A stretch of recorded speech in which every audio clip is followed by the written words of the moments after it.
Hey everyone, welcome back to my channel. How are you doing today? I have another topic I want to talk to you guys about today. I recently received an email from someone that wanted a little advice. I talk about myself in many of my videos and about my life and where I'm at now in my life. And I think I've mentioned in some of my dating, being single videos that I have been celibate for quite a while.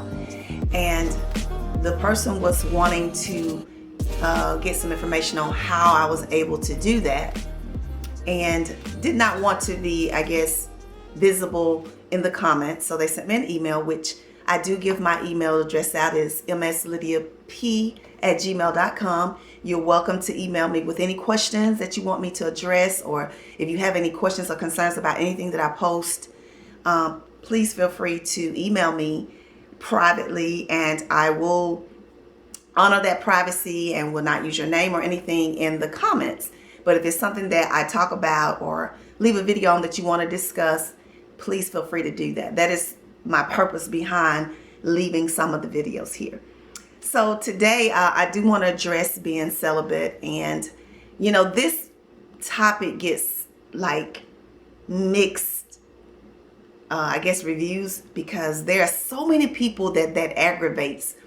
I've received emails before from gentlemen who felt like that was not something I should be saying to people and telling guys that I'm celibate, that it was going to hinder me in some way from having guys ask me out, just all types of stuff. And then on the flip side of that, I do get comments from people, mostly women, who actually praise me for my dedication and commitment to it. And so today I just want to talk about my situation and how I'm able to do that. Now, my disclaimer, it will be this: I am not a doctor, psychologist or therapist on any levels. But I'm gonna be honest with you, I really don't think you have to be. It's just, a decision that you make in your life based on where you are and your experiences, the things that you've overcome and things that you go through on a daily basis. So you really don't have to have therapy to make decisions that's going to help your life. That's just free. That's for me. But just my disclaimer, I wanted to put it out there. I'm not trying to give any type of professional advice. But if you're interested in just knowing about how I deal with it, then I'm open. I'm very open to share that. Just a little background about it. When you have been in relationships and those relationships end, you sometimes go through that process of beating yourself up, reevaluating, what you did wrong, or how did the relationship go wrong, or where it, what happened. You can send yourself through all types of analyzation to try to figure out what the problem was. Well, with me, I will say that I've always, had this thing about commitment and intimacy, sexual intimacy being something that you only share in a very committed relationship, whether it was dating someone and just being exclusive with that one person, or being married with someone and those honoring those same commitments. But after several years, my life transformed. When I gave my life to God, I made a commitment to honor sex in the marital realm. So when I made that commitment based on my spiritual beliefs, let me just put emphasis on that, because everybody don't choose to believe that I was going to honor that. Now, we all have ups and downs, and we fall in and out of our commitments. So as an adult, over the time in life, I would allow myself to get pulled back into that situation where, I wanted to express my love on a physical level with my partner. And I always had that struggle of my spirituality here and my commitment to this relationship. So I was constantly struggling with that battle of, doing right by my spiritual beliefs in honoring the relationship. And so it was constant war. So I always was in turmoil inside my mind about that. So I think a lot of times when you're struggling with what you believe and what you don't believe, or what you feel like you want to do for someone else, it's going to always create a situation or create a problem.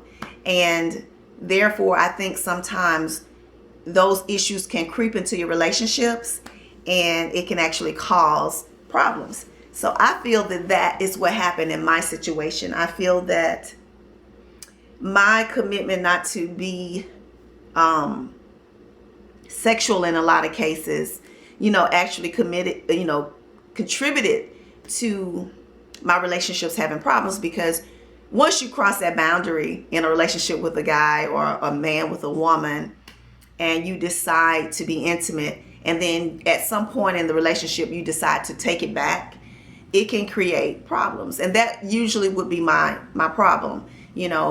I would go into that relationship, and after some time of dating, become intimate, and then at that point of where I'm toying and tearing and fighting in my mind with my commitment to God and my commitment to the relationship, I would decide that I want to take it back and expect my partner to be okay with that.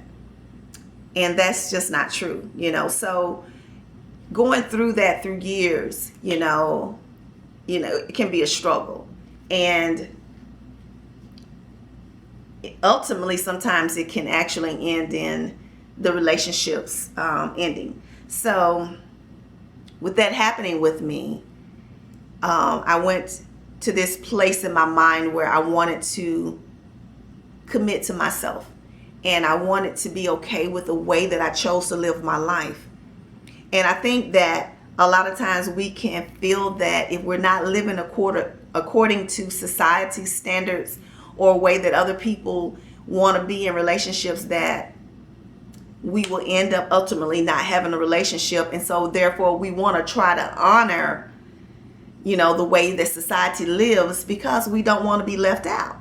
And you have to make a decision at some point to honor how you feel inside, honor your true self,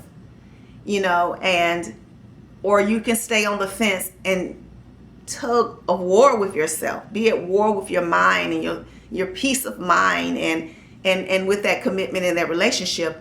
And as you get older, one of the things that I've always told my friends and my children is that it's nothing more peaceful or comforting than peace of mind.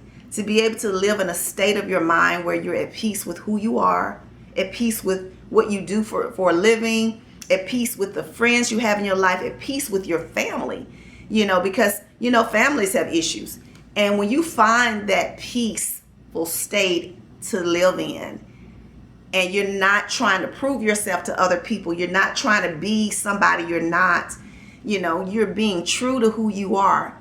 When you find that place, trust me when I say you do not want to give it up. You're not going to want to sell it or give it away for nothing in the world. And so I found that space. And I found that space more than 7 years ago. And therefore, I made that decision and that commitment that I wanted to save myself for, marriage. Now, I must say that I'm not sitting here saying to myself, oh my goodness, I just want to be married. I wish I was married so that I can be intimate. I'm going to be honest with you. I fill my life up with things that I live life. And that's what people neglect to do. I think a lot of times in relationships, it is so much about that individual that they forget about life, about living, about things that's in this world to enjoy and to see and to be a part of. We forget about this world. We weren't placed here just to be so selfish about me and what I want and myself, fulfillment. It's about giving, doing things for other people, being selfless. And when you find that you're able to give to someone else and not even expect anything in return, and be able to do something to bring a smile on someone's face or make somebody happy or improve the quality of life for an individual, the feeling that you can get from that is so well worth it, guys. It is. I cannot even explain it to you, and I know some of you guys know what I mean when I say that. I have so many aspirations in life about helping make life better for other people, because I know how hard it was for me. And so when I focus my mind on giving and being a part of this world in a bigger way, I don't have time to sit around and worry about my sexual life or my life with a partner. I'm living my life, because we never know when the time is going to come. We see that on TV. We see that life can come and go as quickly as a blink of an eye. You got people dying now in rates that is staggering for younger generations, for the younger people. You got people not living to see their 30th birthday and younger than that. But it's so many people between the ages of 18 and 30 that are just dying. Sometimes it's because they're living wrong. Sometimes it's just health issues, but they're dying. So there's nothing in this world that promises you that you're going to find this person in your life that you're going to be able to have this love affair with for the rest of your life. So if you're not having that, what do you do with your life? So I had to learn how to live my life in spite of the fact that the times that I tried to be in relationships didn't work for me. You know, some of it was my fault, but some of it wasn't. And I'm not going to continue to live my life looking through the rearview mirror, beating myself up over things that happened to me when I was growing still, when I was healing from things from my past and finding who I am. And I would hope that a lot of people could get there sooner than it took me. But sometimes it's not that way. Sometimes people don't find that place for their lives until they're older. And it's a purpose for that. And I feel that my purpose is to be able to share that with others. So it took me to live a little bit of life so I can kind of share a little bit of things that happen in life that you can struggle with as a woman, you know, relationship issues, family issues, career issues. I think those things happen to give me a platform to be able to share this with other women, other young ladies, to help them to think about things when they see these things coming toward them in life, that they can reevaluate some things, make some different choices in life, because a lot of things that we do have to do with choices. And a lot of times, you know, going in that something is not right for you and you go anyway. So choosing to be celibate for me was the best decision I made, because it kept me from having my emotions so tied up in an individual that I could not see the beauty of life. I was so caught up in wanting to have the perfect relationship because I didn't grow up seeing that. I grew up in a very abusive home, and I never saw love. I didn't know what love looked like. And to lose my sister at such a young age, she was 25 when she was killed by a man. And to see her relationship in that way, it was no wonder that I never knew what it looked like. You know, so being able to be around people who have stood the test of time when it comes to relationships, that has been through the storms, the weather, the hills, the valleys, you know, overcome obstacles, has taught me a lot about life and relationships. And I know that when God places that person in my life, if he places that person, that it'll be the right one. It'll be the one that I will be willing to fight with, to grow with, you know, whatever the obstacles and the hills, the good times, the bad times, I will be willing to fight those battles because I know that this person loves me. I'm not willing to sell myself for a moment of passion, you know, for a whirlwind affair for 2, 3 months, 6 months, even maybe a year, for someone who's not willing to commit to me. You know, that is the thing that I try to tell young ladies today. When you're out here giving a man everything that you have, everything that God gave you that's sacred, that makes you a queen, you're giving it away to someone who's not willing to commit to you, someone who is not willing to make you his wife. When I was young, I wish someone had told me that. I wish someone had told me that. but I know now. So therefore I share that with young ladies. Don't be willing to give all of your precious jewels away to someone who doesn't value you enough to make you his wife. Someone who just wants to have a good time. He may find you beautiful. He may enjoy you. He may spend time with you. He may take you on trips and pay your rent. And as a lot of the young girls say, get your hair and nails did. All of that stuff is superficial stuff that people will do for you just as friends. I have friends that will be willing to take me in their homes and let me live with them if something happened to me. That's what love is. So love is not getting your nails done. Love is not the fact that somebody can take you to dinner, or buy you an outfit or take you on a trip, fly you to the Caribbean, or, that's just stuff that when you're growing, you look at and you feel is so big in your eyes. But when you have lived, you realize what's important. So for me, my sacred, special love is reserved for someone that I feel that is willing to make that same sacrifice for me. Now, I know a lot of men are looking at this video and saying that, oh, that's not going to be me. No man is going to do that for you. Maybe not, maybe so. But that's not for you to judge. That's for me. If I'm willing to make that sacrifice for myself to wait on that person that God has for me, then that's fine. You can look at many characters in the Bible who got married and they were well up in age and they found that love, that true love. And I feel that it's never too late. If you have one good year together with someone, it can span a lifetime for somebody that's been married 25 years and had held their whole entire marriage. So don't put so much value on time and make it feel like time is running out, that you got to go ahead on and do everything right now. Because when you end up alone, when that person ultimately leaves, or if he does leave, and I'm not saying all relationships end that way. Let me make sure I make that point there. I think I'm going to put a line here to say that all relationships don't end if you decide to be intimate with someone. Sometimes marriage comes out of it. But when you have a commitment to God, when you are trying to live your life in the spiritual realm of your beliefs, and you make that commitment to reserve yourself for your spouse, then it's important that you try to honor that. I think blessings come to you when you live according to God's will.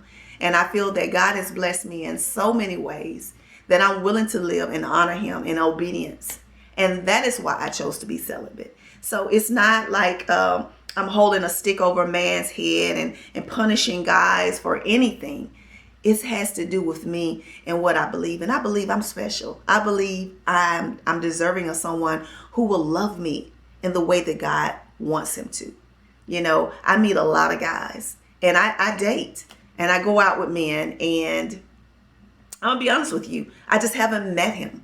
I meet guys I think that are very nice and I've had some great times, but I haven't met a person that I feel meets me on the spiritual level, that I feel that I want to be, or I want him to be able to have with me to go any further, a real commitment with God, someone that I feel that I can honor as my king.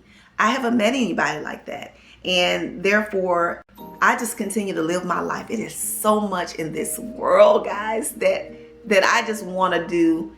And I'm going to live my life out to the end. I always say this, I have over 200 videos, I think, now on YouTube. And I told my kids that, if the Lord takes me, take one of my videos, take several of my videos, and I want them to play those videos at my memorial service. You know why? It's because I want people to see that you can live your life and be happy. You can live your life and enjoy it. That it doesn't have to be defined by having a partner. That is what God gave us, true enough. We weren't made to live alone.